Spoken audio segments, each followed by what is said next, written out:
News, सच जरूरी है। नमस्कार, एमएनएस न्यूज लाइव में आप सभी का स्वागत है। मैं हूं आपके साथ अर्शी अंसारी। आइए देखते हैं देश और दुनिया की तमाम बड़ी खबरें।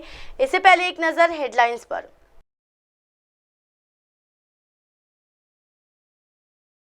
मैं जो कहूंगा वही होगा, बदरुद्दीन अजमल की टिप्पणी पर बोले हिमंत बिस्वा शर्मा।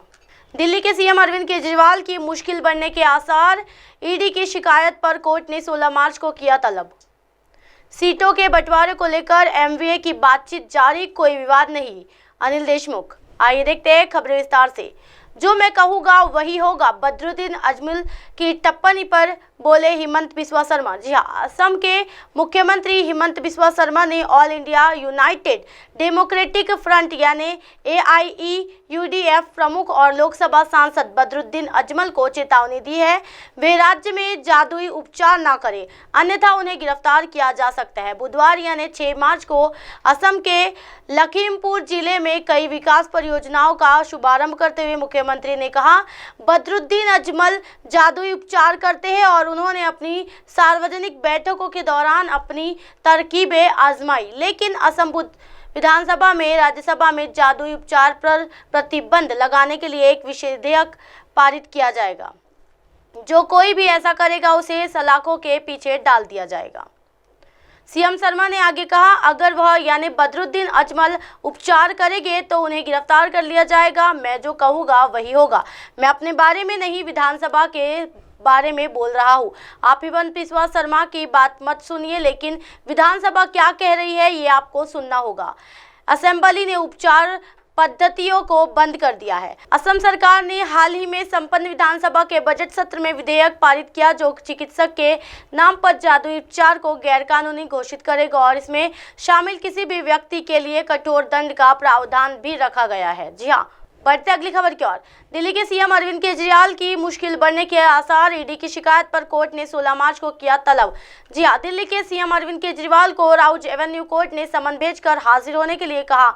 कोर्ट ने कहा कि अरविंद केजरीवाल 16 मार्च को कोर्ट के सामने पेश होना पड़ेगा। ईडी ने एक बार फिर कोर्ट में कहा कि अरविंद केजरीवाल लगातार समन भेजे जाने के बाद भी पेश नहीं हो रहे हैं। इसी पर अब कोर्ट ने अरविंद केजरीवाल को तलब किया है। इससे केजरीवाल की मुश्किल बढ़ने के आसार दिख रहे हैं। अरविंद केजरीवाल को ईडी ने 9 समन भेजे। इन समन पर एक बार भी अरविंद केजरीवाल पेश नहीं हुए। इसके बाद ईडी ने पहले कोर्ट में शिकायत दी थी। अरविंद केजरीवाल को कोर्ट ने तलब किया था, लेकिन केजरीवाल खुद पेश न होकर वीडियो कॉन्फ्रेंसिंग के जरिए हाजिर हुए थे।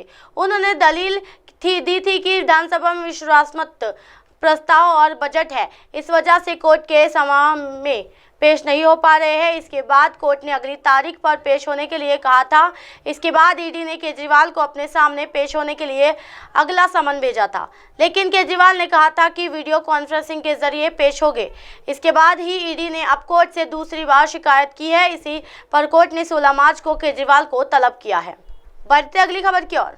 सीटों के बंटवारे को लेकर एमवीए की बातचीत जारी, कोई विवाद नहीं, अनिल देशमुख। जी हाँ, राष्ट्रवादी कांग्रेस पार्टी यानी एसपी के नेता अनिल देशमुख ने बुधवार को कहा कि महाराष्ट्र में विपक्षी दलों के गठबंधन महाविकास आघाड़ी यानी एमवीए के वरिष्ठ नेता लोकसभा चुनाव के लिए सीटों के बंटवारे पर चर्चा कर रहे हैं और घटक दलों के बीच कोई विवाद नहीं है। राज्य के पूर्व मंत्री ने कहा, पत्रकारों से बात करते हुए कहा कि अंतिम निर्णय की घोषणा जल्द की जाएगी। उन्होंने कहा, एमवीए के घटक दल कांग्रेस यानी उद्धव ठाकरे के नेतृत्व वाली शिवसेना और राकांपा यानी शरद चंद्र पवार के वरिष्ठ नेता चर्चा कर रहे हैं और हमारे बीच कोई विवाद नहीं है। जल्द ही पवार, ठाकरे और कांग्रेस के नेता निर्णय की घोषणा करेंगे। देशमुख ने कहा कि गठबंधन प्रकाश आंबेडकर के वंचित बहुजन आघाड़ी को साथ लेना चाहता है। उन्होंने कहा, ये हमारा प्रस्ताव और आग्रह है कि वे एमवीए के साथ आए और मुझे यकीन है कि आंबेडकर हमारे साथ आएंगे। इसी तरह की दिन भर की तमाम बड़ी खबरों से फिर कराऊंगी आपका रूबरू। तब तक के देखते रहिए एमएनएस न्यूज नेटवर्क। मेरे साथ यानी अर्शी अंसारी के साथ नमस्कार।